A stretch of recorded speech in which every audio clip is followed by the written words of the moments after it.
காஃபியோ டீயோ ஈவினிங் கொஞ்சம் குடிச்சாதாங்க திருப்தியாக இருக்கும். உங்கள் யாருக்கெல்லாம் காஃபி டீ பிடிக்கும் அப்படிங்கிறது கமெண்ட் பாக்ஸில் கமெண்ட் பண்ணுங்கள். எங்கள் வீட்டில் ஏன் இவ்வளோ ஹாப்பியாக இருக்காங்கன்னா, ஈவினிங் வந்து பரோட்டா செய்ய போகிறேங்க. என் ஹஸ்பண்ட் வந்து பரோட்டா கேட்டே இருந்தாங்க.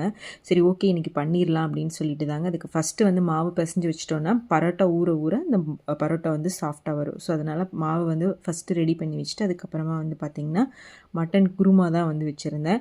அதுவும் வந்து ரெடி பண்ணி வச்சுட்டு நல்லா பரோட்டா ஊறணும் இல்லையா? ஸோ அதனால் ஒரு 3 மணி நேரம் வந்து பார்த்திங்கன்னா நல்லா வந்து ஊற வச்சிட்டோம். அதுக்கப்புறமா வந்து பார்த்திங்கன்னா பரோட்டா வந்து மாவெல்லாம் பிசைஞ்சு அதுக்கப்புறமா அதை வந்து பரோட்டாலாம் பண்ணது ஃபுல்லாக என் ஹஸ்பண்ட் தான் வந்து பண்ணாங்க. சூப்பர் சாஃப்டாக வந்திருந்ததுங்க. பரோட்டா என்னதான் ஹெல்தி இல்லைனாலும் என்னைக்காவது ஒரு நாள் வந்து சாப்பிட்லாங்க. அதுவும் நான்வெஜ் குழம்பு கூட வந்து வச்சு சாப்பிடும்போது செம்ம டேஸ்ட்டாக இருக்கும். உங்களுக்கு எந்த மாதிரி நான்வெஜ் கூட வச்சு சாப்பிட ரொம்ப பிடிக்கும் அப்படிங்கிறது வந்து கமெண்ட் பாக்ஸில் கமெண்ட் பண்ணுங்கள். என் ஹஸ்பண்ட் வந்து ஃபைனலி வந்து சாப்பிட்டு நாங்கள் வந்து பார்த்திங்கன்னா மட்டன் கூட வச்சு சாப்பிட்டோம். ஃபைனலி சாப்பிட்டு சூப்பராக இருக்குன்னு சொன்னாங்க. நாளைக்கு இன்னொரு ஷார்ட்ஸில் மீட் பண்ணலாம். Bye by.